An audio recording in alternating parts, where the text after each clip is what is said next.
Good morning, everybody. Welcome to Admit It or Not. I'm Dr. Rebecca Griffith, the ED DPT, and I have with me today another ED DPT, Kyle Knauff. Kyle, do you want to go ahead and introduce yourself? Yeah, my name is Kyle Knauff. I'm a physical therapist in Madison, Wisconsin. Been doing ED practice for almost 5 years now.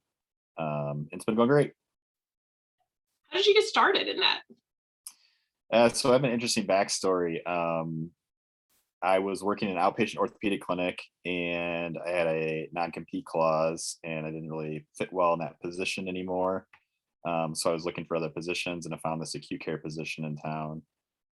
Applied for it and got the job. And when I had started there was another therapist who had also kind of done some outpatient work and learned some stuff about emergency department physical therapy. So she was also interested in starting the program. So the two of us kind of did it together. Um, yeah, and it kind of used my skills as an outpatient therapist really well in the acute care setting at the time. Because obviously I'd worked in outpatient for a long time before that, so it all worked out pretty well. So, did you start the program 5 years ago? Yes, we did. It was basically summer, fall 2017. Yeah. Nice. And then did you get any pushback trying to start that? And honestly, no, that's one question we always get all the time is, how did you sell it to administrators or providers? And we didn't get any pushback along the way. In fact, there were a couple times where I thought we were accelerating too fast, that we had more dedicated time than I thought we needed to be because our program was just growing, and the supervisors kind of believed that no, this was the right thing to do. I think you guys are ready and stuff. And they were right, of course. I was wrong. And our consults went way up after we started spending more dedicated time down there. So yeah, really no pushback on anything. That's great. Yeah. So do you feel like at the time when you started, because your background was mostly in outpatient orthopedics, that you had a learning curve? Um, a little bit in the sense that my goal in outpatient was always to form a connection with the patient, initial evaluation, to make them feel a lot better. So Hmm. kind of selling our services and like, this is how we're going to get better. And do I doing this X, Y, and Z things? Look, I did this today. You feel better. Um, so you need to come back and see me again because we're going to make this happen. The emergency department is kind of a different philosophy. I obviously am trying to make the patients feel better, but I'm not necessarily selling them the fact like they need to come back and see me. I'm trying to give Right. them the tools that, hey, this is what I think is going to work. This is why you need to follow up with an outpatient physical therapist, making sure they're safe to discharge. So it's kind of a different philosophy in terms of that learning curve wise. I've learned to kind of um, step back on maybe some of the techniques that I might have used in outpatient and talked more on like pain science and giving them my reasons why I think their pain is what it is that day, where I didn't have to do that, I guess, as much in outpatient. That makes sense. So Mhm. there's like I would consider it to be a healthy debate about whether you should staff your emergency department PT program with acute care therapists or outpatient therapists. Now I have a whole soapbox about calling ourselves acute care or outpatient. Like we need to stop focusing on where we are and more on how we practice. But what are your thoughts about whether if you were starting a program from the ground up, would you look to your acute care therapist or your outpatient therapist first? I'm pretty strong that you should look at a acute care therapist with some interest or knowledge in some outpatient ortho stuff. The reason being is I think the fall risk assessments are the most valuable thing that you do in the emergency department. Hmm. Just because they benefit everybody. The patient that comes in with low back pain, 99% of the time is not going to get admitted to the hospital, no matter what Right. happens. Um, but if you see a fall risk assessment and you deem them safe to go home, that takes a lot of question or pressure off the provider that in the ED, whether they need to admit the patient or not. Hmm. And then all those studies that show that, people that are evaluated in the ED or fall risk assessments have significant less falls 6 months afterwards if they're evaluated by a physical therapist. And lower Um, costs too. right. Hmm. And as you know too, like it's not just like just doing a standardized, get them up and walk. There's, 1,000 different factors that you never think about until you actually work in acute care. So Yeah. for instance, like somebody that falls and they're 85, they get up and they're they do pretty well in the ED, but they're also the main caretaker of their significant other, Right. or they have 12 steps to get in their place. Are we sure that they're safe doing those? And Hmm. those things, I think you really have to spend some time in acute care to kind of tease out, like, okay, yeah, I think this patient's safe, or yeah, this isn't going to go well. I just think that comes with experience in working with those populations. Yeah, I think one of the most important questions we ask is like, how are things going at home? Or why do you think you're falling? I've gotten some really interesting answers to that, like like the cutest, like most Betty White type patient.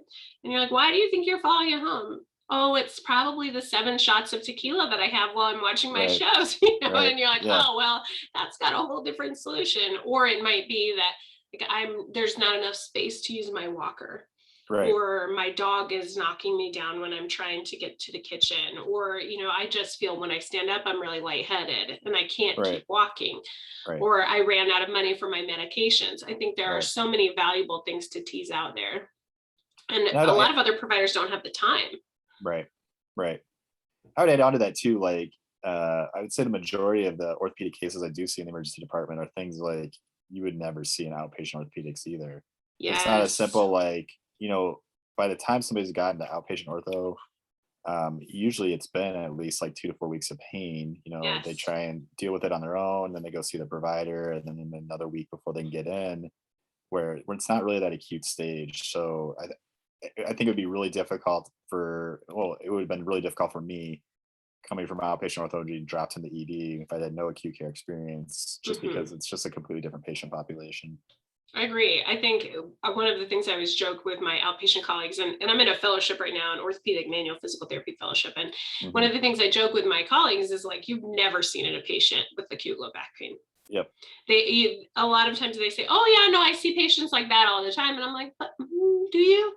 Like, Yep. if you haven't seen that patient screaming on the gurney with low back pain, you may not have the skill set yet Right. to walk in and help somebody deal with that. Like, can you do an evaluation only in prone? Yep. Can you do an evaluation with the patient bent over the chair where Right. they can't sit down? Like, how do Right. you make those changes? And I think we're taught in our outpatient curriculum, like, those are the patients you send to the emergency department for pain relief. Right. But is that a disservice to the patient? Or is there Right. more we can do for them? Right. Yeah, I think about that too, like the whole get PT first thing that Hmm. was, I think, more prominent a couple years ago. But yeah, just some of those patients that walk in, I'm like, I don't know the percentage of PTs if that patient walked in their outpatient PT clinic would see them and try and do treatment on them without sending them in. Right. And I don't know the right answer to any of that, but Hmm. I don't know if I've worked with a lot of people that I would necessarily say like, yeah, I'll work with that patient. So Yeah, and I think the data does show that maybe the emergency department is a good place for those patients to see a physical therapist, because mhm, if you can't control the pain, you have some backup there and you can take a multimodal approach with the help of a medical team. So I think yep, sometimes it's the perfect place, and it may be the only way that patient gets lasting relief. They might get that temporary pain relief if needed, but then also have some education on how to prevent this from turning into a bigger issue. right, I think the other reason that acute care therapists are valuable in this setting is just the experience with medical emergencies, medical hmm, complexities. So, have you yep. had any experience dealing with that? Trying to think off the top of my head here. Um, I haven't had it to knock on wood, like no significant medical emergencies.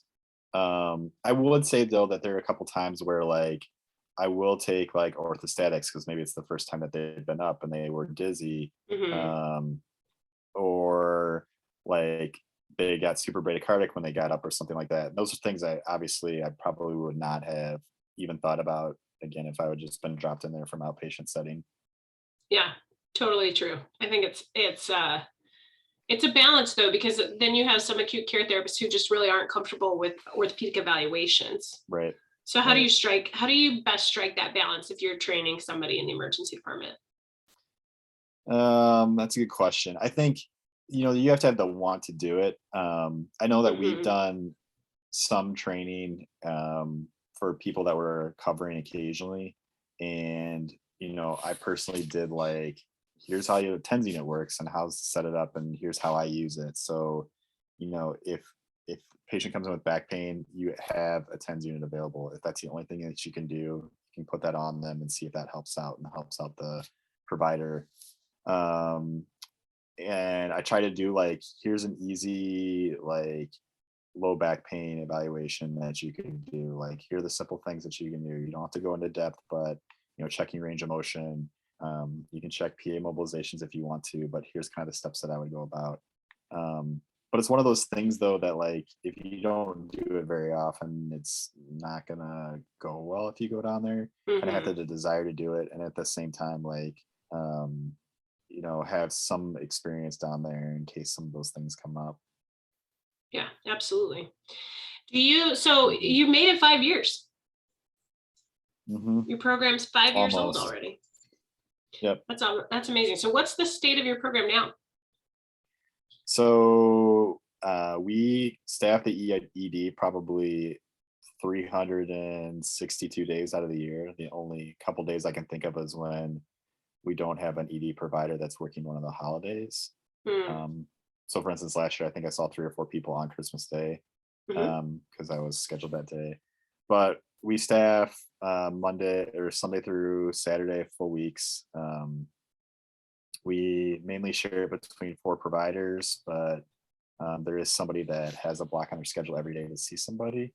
Um, we started out maybe seeing 4 to 5 patients a month in 2017, and now we're averaging usually between 70 to 80 consults a month within our program. And how big is your emergency department? How many beds? We have 31 beds. We average about 120 patients a day that come through there. Our busiest times are usually from noon to 8.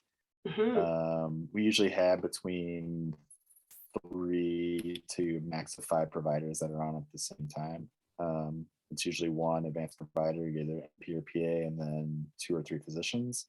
Um, yeah, I think that's about it. And do you order imaging in your emergency department?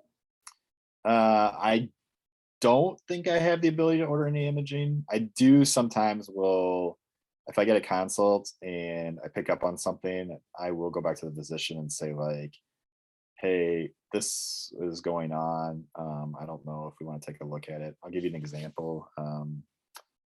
It was a couple of years ago. I had a patient who had this random knee pain. The provider stopped me and said, like, hey, do you want to go and take a look at this guy's knee? Like, he was an older gentleman with some dementia.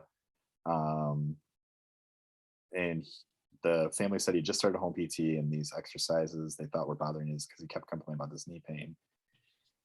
So I went in there, started moving stuff around. The knee pain was very, very vague. So then just very lightly, and he was in a supine position, just kind of log rolled his um, leg into external rotation, and sure enough, that caused the pain. So started talking to the family. I said, like, hey, has he fallen recently? And you seen anything like that? I was like, oh yeah, he fell a couple weeks ago. And so was it on the side that he was having the pain? Yeah, it was on that side. And he's like, okay. So I went back to the physician. I said, like, hey, this is what I saw. Um, FYI, I don't. It might behoove us to do some type of imaging. Yeah. So sure enough, they ended up doing CT scan. There was a hip fracture in there. The provider stopped me the next day and thanked me for finding that because he's like, I probably would have missed that. So um, I don't know if I'm lucky or not, but I'm very lucky that it's very collaborative in our emergency department. So the physicians are always kind of asking me what I think about things rather than just telling Mhm. me what to do. So I think I do have the respect sometimes to be like, I see something weird in this vestibular exam. I don't know if you want to do a CT scan or not, or what the next step is. And they'll go back in and kind of look at it again and see what they think about it. And something's like, yeah, you know what, that makes sense. We should probably just do it just to clear everything. So, yeah. Yeah, I feel like it kind of one of my favorite parts about working in the emergency department is that it's totally a team sport. Hmm. And probably one of the most collaborative places I've ever worked. And I Yep. can think of an example where it was the opposite, where I was looking at this patient's chart. There was an order for PT, but they had asked me to wait because they were going to do a hip CT. And the patient was, I don't know, like about my age, like healthy, normal person, female, no fall, no like trauma in the history, like really like, why are we going to do this? And so Right. I asked the attending, like, hey, do you think we should maybe do the PT exam first and then make some Mhm. decisions about imaging after? And this poor resident, I'll never forget, the attending just turns to the resident and he goes, well, Dr. Griffith has some questions for you. So then we had to sit there Yeah. and like go through why maybe imaging wasn't the most appropriate first step here. But it was such a great, like, collegial environment to have that teaching and learning from both fronts. And it Yep. turned out that the resident was just really at that time in doubt of his musculoskeletal skills. His plan had Yep. been, let's do the CT and then we'll do a musculoskeletal exam. So I was able to convince him to hold off. And it turns out this poor woman had worked as an industrial cleaner and had been vacuuming with one of those huge Ghostbuster Oh yeah. packs Yeah. in high heels, Oh. and just like had this like history of this hip pain. And the reason she came to the emergency department was just that with her work schedule, there was nowhere else for her to go. Yep. So it turned out to be a good experience where we were able to save imaging. And I think that's another great way to use physical therapy in the emergency department. Yeah, I find that a lot more now with vestibular patients. Like a lot of times I'm getting consults where like, hey, I don't think it is anything essential, but you just mind doing your thing and just see what you think about it. Mhm. And they'll come back and talk about it. I remember a couple times where like, hey, did she mention she went to the chiropractor on Wednesday and then started Yes. getting all these symptoms or um, and it's actually been a really good learning experience for me. And I think one of the things that I was emphasized in my education was, on vertebral artery testing for anything neck related. And of course, the ED physicians laugh at me when I say like, well, I saw this in the vertebral artery test because I'm They're like, like, well, the what's what? that? And then, Yes. yeah. And they kind of Yeah. explain like, if it's a dissection, this is what's going on. Like, I'm not worried about that. It's like, okay. So yeah, it's a very collegial atmosphere now. Yeah, I love that. Yeah. So one of the things we had talked about was barriers that you had to overcome to practice successfully in this environment. And one of the things you had told me was you felt you needed to be busy all the time. Yeah. I want to hear more about that because I have that same experience, and I think it's a PT productivity driven issue, right? Whereas Yep. other ED providers just wait for patients to come. Whereas I feel like if you've got time to lean, you've got time to clean, kind of thing. Yep. Yeah, I think that's from my outpatient experience. I mainly worked in private practice for 10 and a half years before I started in acute care. And, um, private practice, your patients are never guaranteed. So you are always striving to do the best. I mean, you obviously want to do best all the time, but like there's that little extra pressure that like, hey, if that patient has not a good experience, they don't come back. Like, Mhm. okay, then who's going to fill that spot? And majority of the time in my career, like that wasn't the thing that I was thinking about, but at the same time, like it's always in the back of your mind. So I think Yes. I take that in to working in the emergency department. It's like, okay, if I'm not busy today, does that mean that like, the hospital is as busy as ever? Are they gonna pull me? Are they gonna make less hours? Um, and I'm hopeful my job is pretty secure now, but when I first started, I was one of the lower people experience wise. And it's like, okay, always feel like you have to justify your presence there. Yeah. And when it's not busy, it's feel like, okay, I'm not justifying it. So I got to find something else to do. Whereas I feel like the rest of the ED providers are like, just sit down and enjoy the break, right? Like Right. they're like, we could be totally overwhelmed in 5 minutes. Like take the minute, catch your breath, learn something, talk to somebody. And I feel like some of those good downtimes are really great for networking with those physicians, learning from them, teaching them, finding other ways to contribute to the department as well. Yeah. And that I do a lot of that. Like, the nurse will say like, oh, such patient needs to go to the bathroom. I was like, I can take him to the bathroom. Mhm. Or I hear the provider say, hey, do you want to get up one day, have them get up and see how they're moving around? I'm like, yep, that's what I'm supposed to do. So I'll just go in there and do it and see what I think about it. So, Yeah. yep. Well, and I feel like during the pandemic too, we had a lot of times where we might not have had PT appropriate patients, but we found other ways to contribute to the emergency department because our skill set is so valuable. When you think about redeploying people, PTs can assess vitals, we can mobilize patients, we can help monitor people's conditions, we can transport patients, we can help with triage, like all of those things. There's still a role for PT, I think, even if we don't have necessarily patients with just musculoskeletal complaints or falls or Right. things like that. Right. Did you have any experiences like that in the pandemic where it changed your practice? Uh, yes and no. So I think when they first started, I think everybody thought there was going to be this surge of patients where the ED is just going to have these waves of all these COVID patients that came in, which Mm, for us, it was more of like a trickle. Um, that's nice. yeah, it didn't have like a significant increase.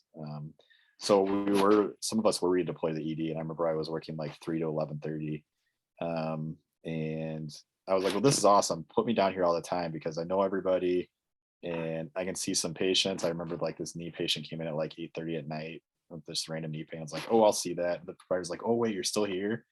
Um, but other than that, like we had reduction in FTE. We had some of our ED providers that were furloughed, so Mm, we're covering that didn't have a lot of experience down there. And our numbers did go down probably like 60 to 75% of what they were at that right before the pandemic started. wow. But looking back on it now, I was pretty excited about what happened because I have heard stories where like people got redeployed and never went back, and programs kind of ended or didn't start up and never came back and things like that. So Yeah, we're back at our numbers what we were pre-pandemic. So I'm pretty happy about that.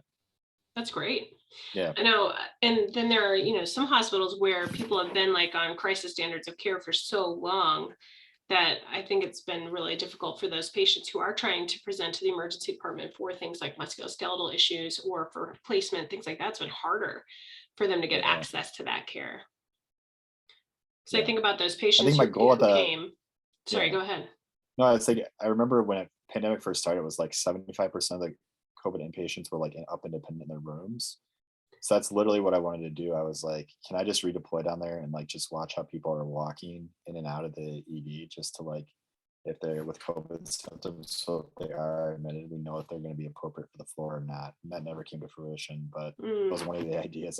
So I also think like we could have done a lot with remote monitoring and mhm, virtual physical therapy even in the hospital that we weren't able mhm, to do. But yep, hopefully we never need to think about that again. yeah, exactly.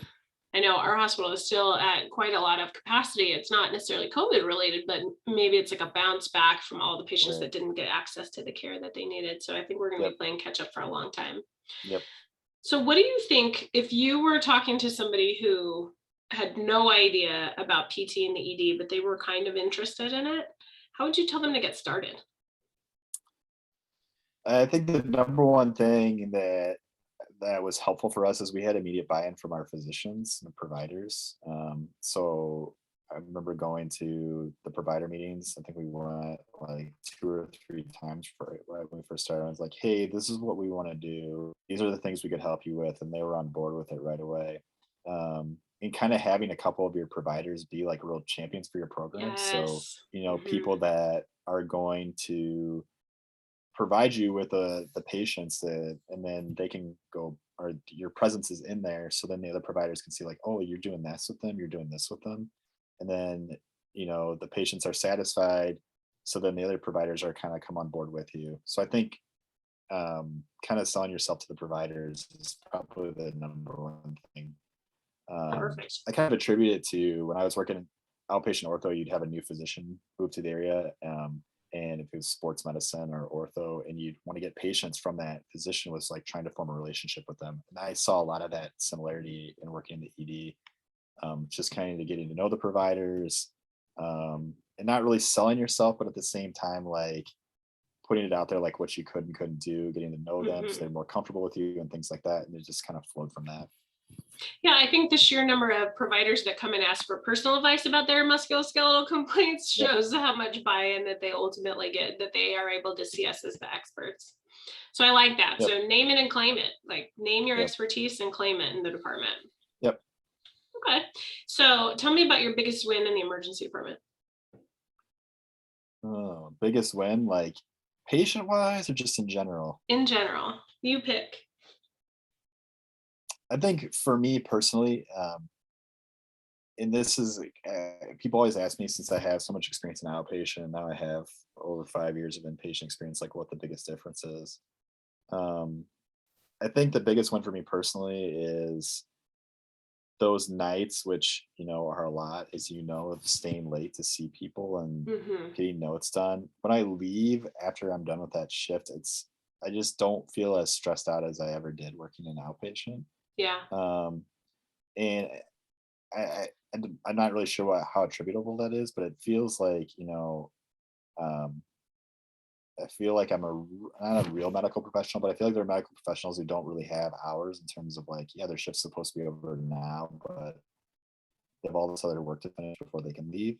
I kind of feel the same way at that point. It's like, okay, I'm half hour, 45 minutes late getting home, but at the same time, it's like I put in real work today and I feel really good when I leave. So I Yeah. think personally, I think that's probably my biggest win overall. Making a difference. Yep. I love it. Yep. Yeah. All right, I'm ready for your case. Admit it or not. Lay it on us. Okay. Kind of put me on the spot here. I'm trying to think of a patient. Oh, I know you've got tens. Hmm. So you want a patient specifically, whether you think we should admit this patient or not. It can be anything you want. Admit it or not is just the theme. Okay. I'm trying to think Because now. that's a lot of why we get consulted, right? Are we going to admit this patient or not? Yeah. Okay. So I'm thinking of one. It was Okay. probably 76-year-old woman, non-surgical ankle fracture. Mm.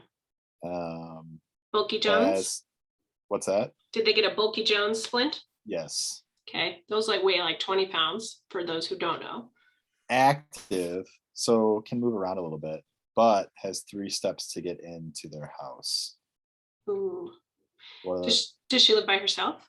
she lives by herself. How's her balance? Balance is pretty good. Okay. Has she used an assistive device at baseline? No, No. but she's not weight bearing. Yeah. No Right. assistive device at So baseline, but she's not weight bearing. sometimes I feel like we end up with these precious humans with Bulky Jones dressings who already used a walker. And then Yep. like trying to ask them to do that is even more difficult. Okay. And then once she gets in her house, is she able to stay on the main level? Yes. Okay. And does she go out and about a lot? She did, but obviously with this ankle fracture, she's not going to be doing as much of it. So how did she fracture her ankle? I think it was a slip, like outside doing gardening or something like that. So like a environmental fall, not a like, Yeah. we need to do this huge rabbit hole fall. Nope. Okay. No. Environmental fall. Does she have any social support? I think a little bit of friend support. So probably what I would try before I considered whether to admit this patient was gait training with crutches to see how it would go. Yep. Probably a walker for use or a knee scooter if she's very active. So I think what I would focus on is, can we get up and down those 3 steps in any way? Can we do it on our bottom? Can we do it with crutches? Can we even do it with the folded up walker and a rail? Like, can we do that? So I think I would try that. And if I couldn't get her up and down the stairs, then we would probably have a larger discussion about if she had enough support to have somebody help her with that. Yep. Because if it's non-surgical, she's going to be like that for a long time, which wouldn't be enough time for her really to have a subacute rehab stay. And admitting a patient with these risk factors of being elderly and with non-weight bearing status, if we admit her to the hospital, she's mostly going to just be lying in bed, which is not great. So I think my goal would be home with an appropriate assistive device with home health follow-up to make sure she's doing well with that home safety aspect. Yep. So do you want to discuss the result now? Yes, tell me. Yeah, so that's exactly what we did. I'm not sure if we got her a walker, but definitely did. I remember doing crutch training with her on the stairs. I thought it went okay. I thought she was appropriate to go home. She didn't feel she needed admission, so went home and then actually came back like 3 days later, readmitted just because she couldn't handle what was going on at home. Ended up in inpatient rehab for I don't know, probably a couple weeks, and ended up going back home after that. So that's one of those. Great example. Yeah, exactly. I mean, that's one that's probably a miss for me personally, just because I didn't gauge exactly what was going to be happening at home, and didn't realize like how much it was going to take out of her just being on her own in this non-weight brain state. But I don't think it's a miss, Kyle. I think that you were very patient focused. Your patient wanted to go home. yeah, Your patient felt like they could handle it. And that's the thing, right? Like we don't know. We right, don't know if they're going to be successful or not, which is right, why I would send the home care people in to help monitor that.